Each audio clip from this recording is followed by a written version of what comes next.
Welcome to Documentary First, an inside look at a first-time filmmaker's journey. I'm your host, Jason Rugg, filling in for Josh Lindsay, and with us is our first-time filmmaker, Christian Taylor. Hello there, Jason. Good to see you, Christian. And then also joining us, taking my seat, is Jeff Kurtenacker, the composer of the movie. Hey, Jason. Hey, Jeff. Nice to have you here. Hey, Christian. It's good to be here. Thank you. I don't have any buttons to push, Jason. Sorry, but I can fake it. Beep, boop. Beep, boop, It's bop, okay. boop. I fake it too. Well, so I guess we'll just dive right into it. Christian, I hear you have some fun updates for us. Well, again, I am still here in Laurel, Mississippi. I'm helping my dad. I'm hoping to go home in a week, so I'm super excited about that. We did sell my dad's house, and we did find a place for him to live. So we'll be doing that move tomorrow, and I'm really happy to kind of move that ball down the track. I've missed my life. I've missed working on films and stuff that I'm typically doing. I've missed my husband, so I'm really looking forward to getting home. I've spent time this week. The thing I'm most proud of is that I am trying to put a deal together. I've talked to you guys about this before, between L'Oreal, Delta, Fort Bragg, Michelin, and that's all kind of coming together. So this week I made the pitch to Fort Bragg, and this whole idea is that we partner with Delta to bring over Danny and Flo, as well as bring in some veterans, and then they go about and with the film at an event at Michelin in South Carolina, at L'Oreal in New York, and then at Fort Bragg in North Carolina, and that way people get to meet Danny and Flo. That is if they can get out of France, which is still up in the air thanks to the Delta variant. So I'm not exactly sure how that's all going to shake out, but I was excited to get that pitch off that I was working on. So we're still receiving lots of text messages and emails about people watching the film on Delta. I even received messages on YouTube from random people that watched it. I received a phone call because they went to our website and called me and told me how wonderful it was. So it's really rewarding to have the plane be on Delta and have it exposed to so many different people, and then find out that they're going to our website, they're subscribing to our newsletter, they're doing stuff like that. So I never realized how impactful your film getting on an airline was, but apparently it is. And so that's been super encouraging. And I think it's good for our reputation going forward with the Brave Dutch. I would hope that as our movie gets traction here, it will cause other people to follow us on other projects that we're doing. So, that's where we are. We are still, promoting the word that the film is out on Hoopla and people can find it in their libraries. So make sure you get a library card. And if you want to borrow the film from your library, that's possible. And the other stuff I've been working on is the Brave Dutch. Christian, I just wanted to say for the airline thing, I don't know if we've talked about this. My sister actually works for one of the companies that supplies the airlines with the equipment to put movies and things on airplanes and cruise ships and a couple other things. I did not know that. My dad actually used to work for them too. That's how my sister got in there, and he built their network operations center. So they would keep track of, okay, this one, is having trouble talking to the satellite, getting internet. Okay, how do we fix that? So a lot of how that technology works is they have a really small library of onboard content. That's content that's actually loaded on the plane. It's not like it's streaming it from somewhere. It's actually loaded on. So a lot of the airlines have a really limited library. And I flew Southwest about a month ago, and there were 12 movies, and that was it.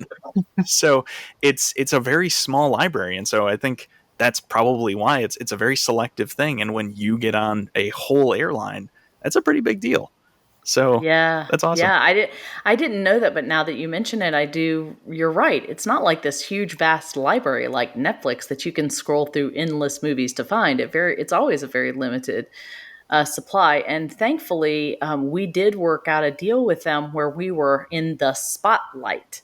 And what that means is when you sit on the plane and you turn on the equipment, when they spotlight the films they really think you should watch. And we had to, I don't know what the word is. There was a cost for that. We probably received less money or something like that in order to be in the spotlight I don't know how it works. I'm not a distributor. I just know there is a cost for that. It's more expensive to be in the spotlight than not be in the spotlight. So cool. Thank you for letting me know that, Jason. That's odd that I didn't know that, but now I do.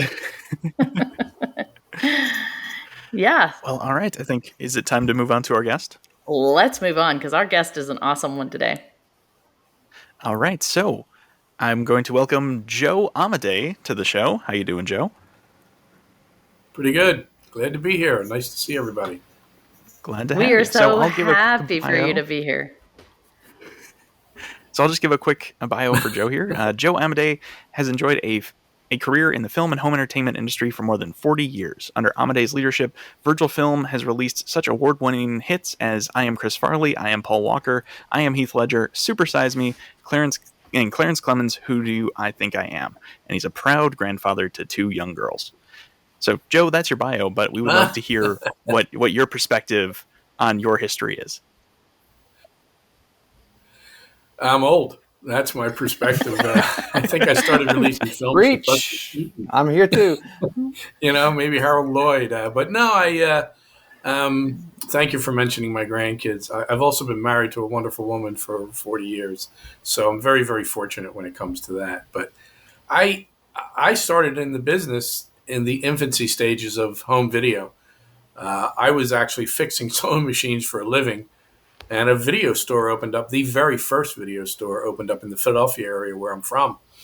And being a film fanatic and a film geek since I was a child, I walked into this store, and we all know what it was like. I just looked around, and it was like heaven. And within a week, I wasn't fixing sewing machines anymore.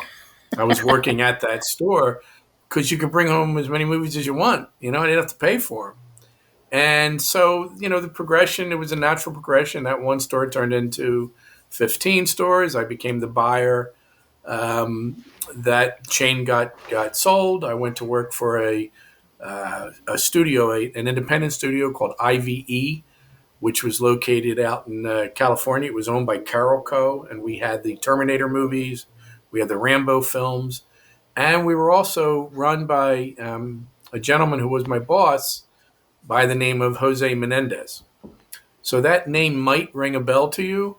In a bad way, unfortunately. Jose and his wife, Kitty, were murdered by their sons, Eric and Lyle, who worked with us. That was a crazy, crazy time for all of us that worked there. That company lasted. I stayed there for another few years, ended up going over to Turner Home Entertainment, which was owned by Ted Turner. I actually followed a mentor of mine to go work there, and I worked for Ted Turner for 4 or 5 years until he sold the company. And this is when the home entertainment and the VHS business was flourishing. Stores were opening up every single day. They all needed 20, 30,000 tapes to open up their stores. It was an amazing business. Blockbuster came to be. Hollywood Entertainment came to be. Walmart started selling videos, and the business flourished. So I was at Turner until Ted sold the company to AOL, and I worked for a couple other companies, Polygram Home Entertainment, and then I got the opportunity to run the home entertainment division for USA Films and a gentleman named Scott Greenstein. USA Films released movies like Traffic, Being John Malkovich, Gosford Park, quintessential independently made films. And I learned the independent film business through Scott Greenstein and the people that I worked with at USA. USA was owned by Barry Diller. And Barry Diller, like everybody else, sold the company. And at that point, I didn't want to deal with the mechanisms of corporate America. I knew this could happen again. Didn't have anything to do with our success. So I went out on my own, found some partners, and started a company called Hart Sharp. Hart Sharp was named after John Hart and Jeff Sharp, independent filmmakers that made movies like Boys Don't Cry, You Can Count on Me, a lot of great indie films. And we started a joint venture that was bought and sold a couple times. And then we get to 2008, and I took over the company myself, bought the company from those investors, and changed the name to Virgil Films. after an old friend of mine in the movies, and we started acquiring movies. And at the same time, within 6 months of me starting this new business, Blockbuster in Hollywood closed, and the country went into a recession. So my timing has always been perfect during these times, but we survived. We our first major acquisition was Super Size Me, and if everybody remembers Super Size Me, Morgan Spurlock eats nothing but McDonald's for 30 days. Nobody wanted the film. The studios didn't want to hamper their Happy Meal deals, and everyone else thought that McDonald's would sue. And I'm a guy outside of Philadelphia owning a company saying, "Sue me." I was imagining the headlines in USA Today: McDonald's sues Joe Amodei. They never sued. The movie went on to be nominated for Best Documentary, and McDonald's stopped their Super Size Me brand.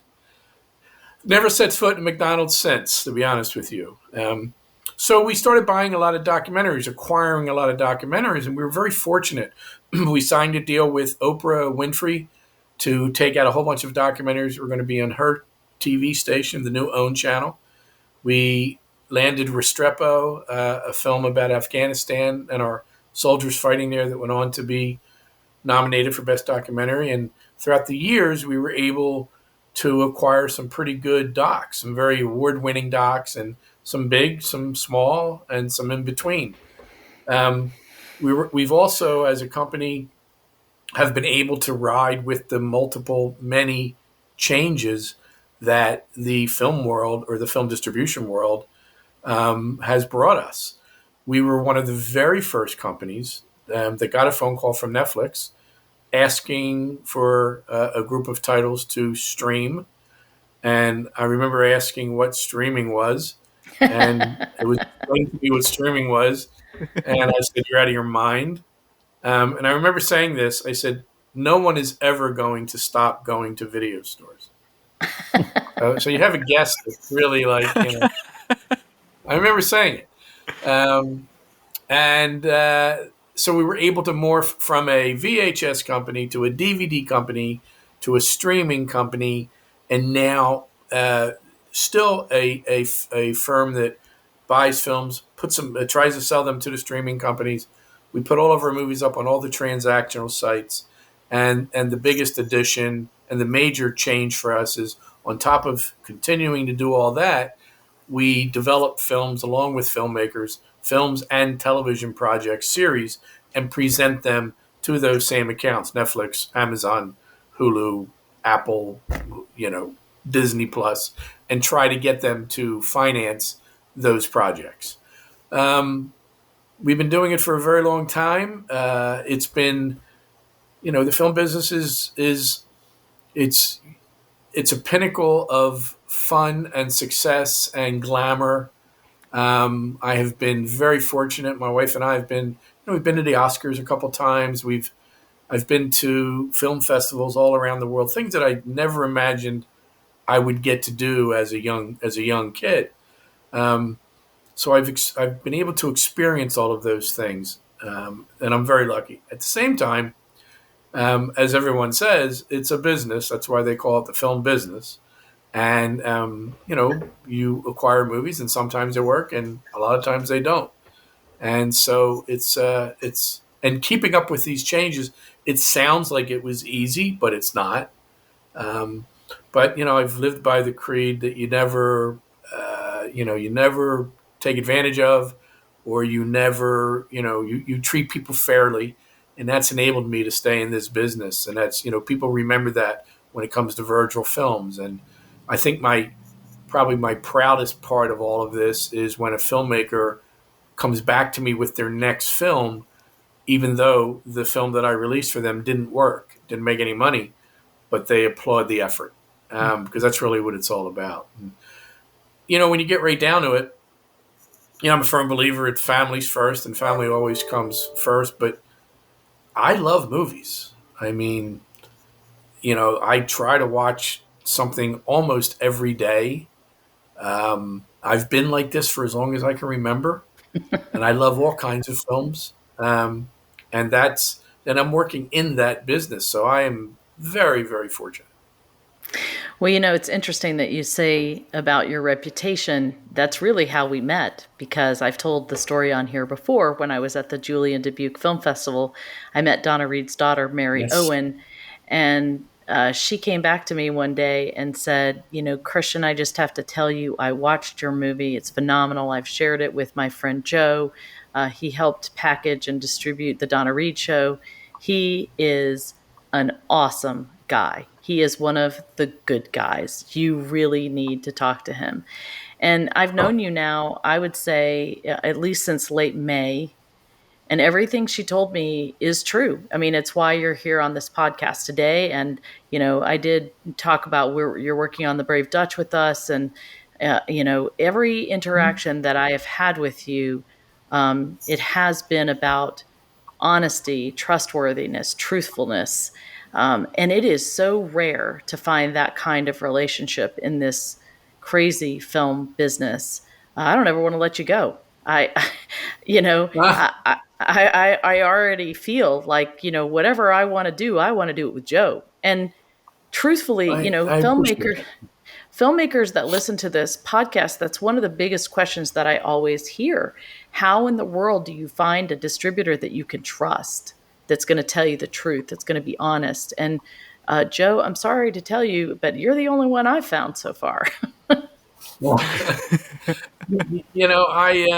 it's you gotta sleep at night. It's pretty simple. And the hardest part about it is, the film business is mostly bad news. I mean, most films don't make it. That's for every film that you see opens up at your local theater on Friday, there's 30 that didn't. It's a very, very hard business, and it's becoming harder because of the technology. Everyone seems to think that, there's 20 new streaming sites out there, so it must be easier to sell movies. Well, no, because there's 20,000 more filmmakers out there, because some of them are making movies on their phones. It's not like it used to be. A lot of the filmmakers we come across haven't even gone to film school. Like me. So it's so yeah. So but that's why when I watched your movie, now that I've heard that, is even more amazing that you're able to pull something like that off without having that training that a lot of other people have that probably couldn't have pulled off what you pulled off with Normandy. So It's a miracle of God. So it's being honest. It's saying to a filmmaker, it's not working. Nobody wants it. And that's the hardest thing in the world for a filmmaker to hear, that nobody wants it. Because they automatically think nobody wants it because they don't like it or they don't think it's any good. But most of the time, that has nothing to do with it. It has everything to do with budgets. It has everything to do with, do they have other films that are even a little bit like it storyline-wise? And that's, in the case of documentaries, when we released Restrepo, I'm sorry, it actually started before Restrepo. I got involved in a film called Patriot Act. And Patriot Act was directed by a comedian that went with, he went on a USO tour, Jeff Ross, the comedian's Jeff Ross. And he went on a USO tour with Drew Carey to Iraq, and he filmed it. And it was very funny. And we took that out, but we took that film. First, we actually took it to Walter Reed Hospital and Bethesda and gave copies of the film out to soldiers, wounded soldiers, which was a life-changing. And remind me to tell you a funny story about that visit. But then we also took the film to Guantanamo and showed it to the soldiers in Guantanamo. And just being with the soldiers at all of these places, we vowed at Virgil to start releasing films that pay tribute to the soldiers that are coming home from Iraq and Afghanistan. And obviously the pinnacle of that was Restrepo. But, when you get to number 12 and 13 of these films, the buyer's like, Joe, it's only been a different group of soldiers coming back. It's all kind of like the same thing. So again, and that goes back to, your film is getting passed on, but it doesn't mean they didn't like the film. If I thought they weren't going to like the film, I would not have acquired it anyway. It wouldn't have gotten past me. We get pitched 20, 25 movies a week, and we buy maybe one or two of them. Very rarely do we get pitched 20 films and I'm buying 7 or 8. It just doesn't happen that way. I want to go back to Restrepo first. Yeah, I'll give you a very quick ending story on Patriot Act. So I released Super Size Me, and Morgan Spurlock and I became very, very close friends, still are to this day. And obviously, I'm telling Morgan Spurlock, I am never walking into a McDonald's again for the rest of my life. And I don't. And it's kind of like a badge of honor at this point. 4 or 5 years later, still not eating at McDonald's. Jeff Ross and I are in a car, and we leave we leave Walter Reed Hospital to drive to Bethesda, and the only place to stop and eat is at a McDonald's. And I said to Jeff, I can't. And he's like, Jeff said a few words that I don't want to say on his podcast. He says, we'll go to the drive-thru. So me and Jeff were at the window, and my phone rings, and it's Morgan, and I'm not thinking. I put it on speaker, and the very first thing Morgan Spurlock hears is, "Would you like your Big Mac?" or whatever the woman is saying. And I am like busted. And he says, "Are you at McDonald's?" And I'm like, I said, I just handed the phone to Jeff Ross, and he just took it away, and his comic genius got me out of it. So, it was a great story. I'll never forget. Oh, timing is everything. Yeah. But you had a question about Restrepo. Yeah, so I wanted to say a couple things about Restrepo. Number one, I did have a son that fought in Afghanistan, as most of you know, and he came back recently, he said to me, and I even think it was Joe when I was talking to you and he found out you had distributed Restrepo. He said, Mom, you've asked me 1,000,000 times what it was like to be in Afghanistan. Watch Restrepo, because that's the closest thing I've ever seen. Yeah. So it was I've been too scared to watch it. Actually, I've never seen it. And it's because it's so close. I mean, my son was almost killed there. And when he turned in his flak jacket, there were shrapnel holes in it. And so he's told me those stories. And so my imagination, of course, as a filmmaker is so vivid that I've been afraid to watch that film. But the other interesting thing about that film is when our film released on iTunes, every hour of every day almost, I was checking the charts. And I was checking the charts before it released on iTunes. I was checking them after. Every time Restrepo was in the number 1 spot. And at this point, I hadn't even met you. And all I could see was just Restrepo was all the way at the top. And then I was like, it was released in 2010. Like, how is that even possible? And I mean, it's still in the top charts on iTunes. It's not at number 1 today, but it's always up there. And I'd love for you to talk about your journey with that film. The journey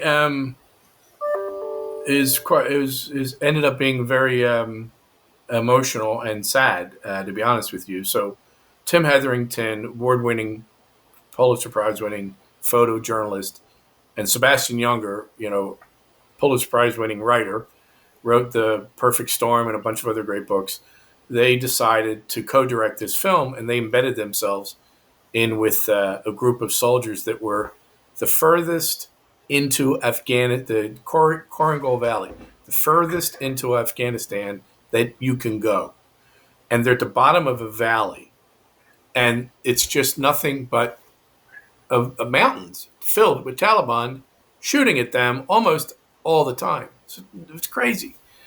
And the Restrepo is named after Juan Restrepo, who was the cool soldier, the guy that played the guitar that everybody looked up to, that was killed almost the first week they started the film.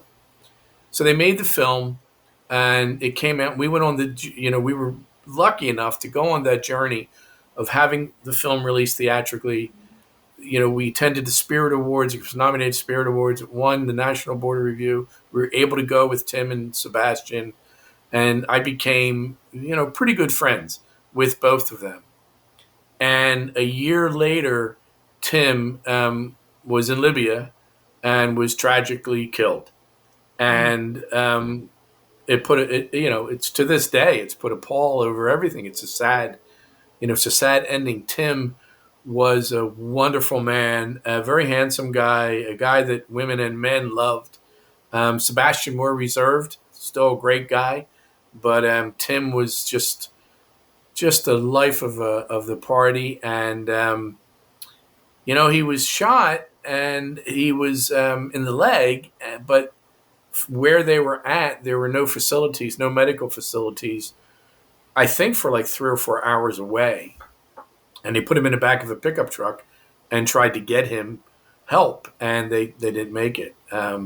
Sebastian, from that point on, promised 2 things in his life. One is that he would never put himself in harm's way because of his family, because he witnessed what Tim's family went through. And then he started this movement to really protect journalists when they go into these sites. So it's still one of our proudest experiences, one of my proudest experiences of ever releasing a film.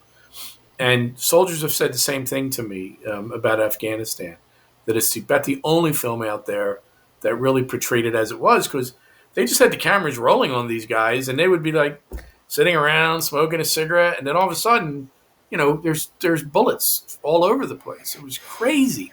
And it was also indicative of why I used to ask them, why are they there? Like, I get it. We can talk all day about why we're in Afghanistan, but why are you in that Korengal Valley? You're kind of just pissing everybody off, And if you move back 20 miles, you're not defeating anything. So it was crazy time, but it was great. And then we were fortunate enough, they did make a sequel called Korengal, and we were able to release that as well. Well, so can you talk to me? So sometimes you get these as a film distributor. Go ahead.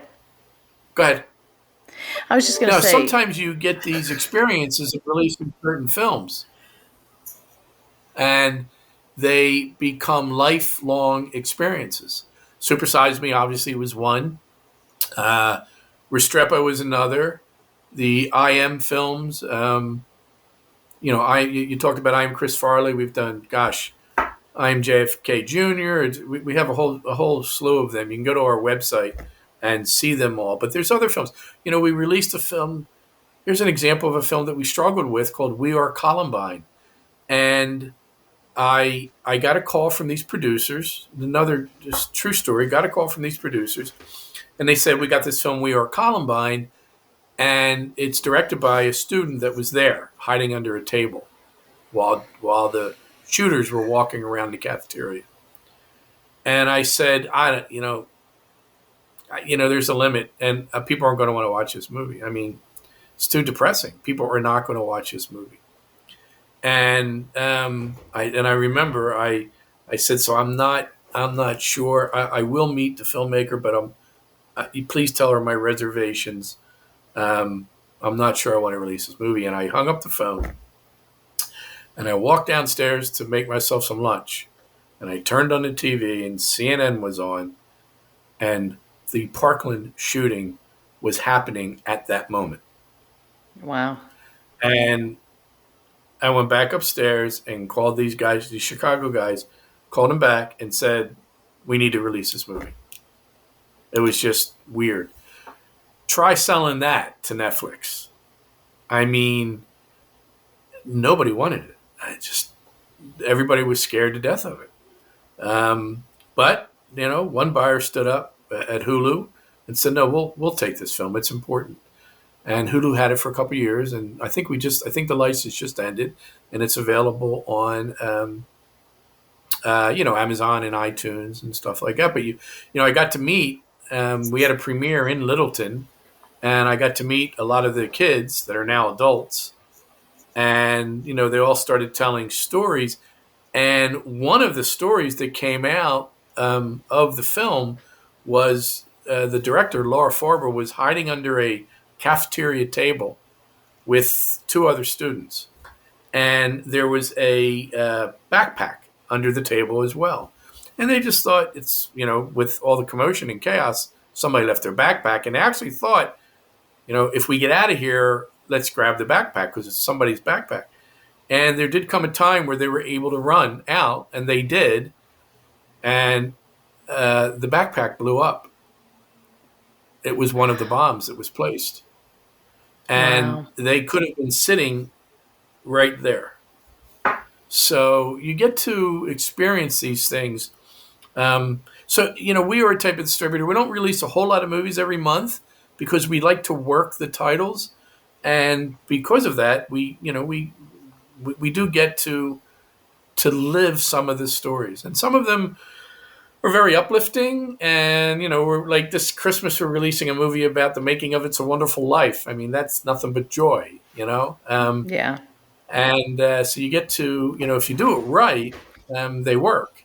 But we have all these relationships all over the world with filmmakers that, most of them are good. There's a couple that I would question, but most of them are pretty good. Well, I promise you, I know you've got somewhere to go, and I have so many more questions, but we really only have a few minutes left, and we want to save some time to do some special things for our Patreon supporters. So I'm going to try to wrap it up here now, but I want to ask you if you would be willing to come back, and because I have a whole host of other questions, and I'm sure the rest of us do too. Would you be willing to come back? Great. Yes, my pleasure.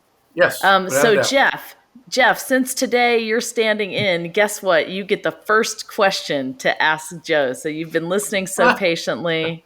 I want you to have your shot. So one question that comes to mind is, are there unique challenges in trying to sell movies based on genre? Are comedies different than horror movies, different than documentaries? Are there unique challenges based on the genre of film that you're dealing with? Yes. The mainstay has been for such a long time that any kind of genre film, action film, works best more than anything else across the board. As more and more films are being made, having some kind of cast really works. So if we go out and make an action film and the four of us are kicking butt, yeah, it's okay, but we'd rather be Bruce Willis or somebody of note. Horror, I don't know why, but still works. Romantic comedies, down very, very much towards the bottom. Wow. And documentaries are even under romantic comedies. But it's really, it is. And now when you go to pitch, it's different divisions. So at Netflix, for example, they have different divisions of different genres. So you need to have multiple meetings if you have multiple genres of films. Wow. So, but there is a pecking order, and and that's why you see when you go to iTunes, you're going to see a lot of action films. That's why Liam Neeson has a new career. Wow. Makes sense. Good question, Jeff. Okay, Jason, you get a turn too. You got a question for him? I do. So with, like you've talked about your long history from all the way at the home distribution start all the way till now, where do you think the industry is headed in the next 5 to 10 years? What do you think is going to happen? Man, I can tell you what I hope doesn't happen, and I can tell you what I think might happen. I mean, I love that. I pray. My biggest concern and my biggest fear is that people stop going to the theater. I mean, I'm in the business that wants you to watch a movie on TV, but I don't want you to stop going to the theater. The theater is cherished. The theater is, inside that darkened room, there's nothing like it. And that's what it's all about. And I don't want that to end. I think that experience will change somewhat. I don't think it's going away, but I think it will change somewhat. And, luckily here in this country, we have such a huge art house circuit that the really good films, and I'm not taking away anything from Marvel movies and all of that kind of stuff, but there will always be an art house circuit to go see movies at. But I think it's going to be streaming and transactional is going to continue to grow. It was moving at a snail's pace, and COVID changed everything. If a movie's available, if you're paying for HBO Max, and that movie that just opened up today is also on HBO Max, why wouldn't you watch it on HBO Max? And, people say, well, the screen's not as big and all that stuff. That doesn't matter. It might matter on those Marvel movies, but, a lot of other movies, it's not going to matter. So I just think it's going to be a rich combination of streaming and also, but the theatrical experience will not go away. Well, and I think, we're in the Wild West right now. We really have no way to know of what's exactly gonna happen. And I know there's a huge segment of the population that cherishes the movie houses just like you do, just like I do. And, there will be some segment of our society, I think, that clings on to that. The question is that going to be enough to support the industry, ultimately? And the other thing that's happening is, you and I were talking about this earlier, we have this younger generation that has been fed a constant diet of YouTube where it's free, the quality is low, and they're used to watching it on a screen that they can hold in their hand. So the idea of, I'm going to go and watch something that's very expensive in a theater on a big screen, I don't really want to pay that much money, and I don't want to have to go out of my house to watch it. And so the question is the pendulum going to swing back at some point? Who knows? But we do know we are in a serious area of change, just like that area of change when the internet was born. We knew it was going to change. Nobody just knew exactly how. So I share your pessimism. Go ahead. Well, the last point about that, though, is that movies have always been the perfect date, okay, since the 30s. When you went on a date, you took a girl to the movies, or you took you took them out to dinner and to a movie.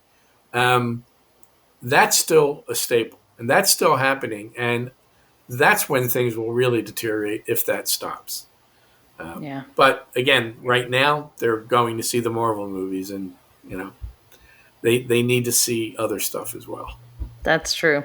Well, thank you for that, Joe. Jason, will you take us out? And then you people that support us on Patreon, make sure you stick around or go and visit us there, because we're going to have this extra content for you. If you're not supporting us on Patreon, doesn't cost that much. There are a lot of really awesome perks there. Plus, you get to see extra interviews like we're going to have here with Joe.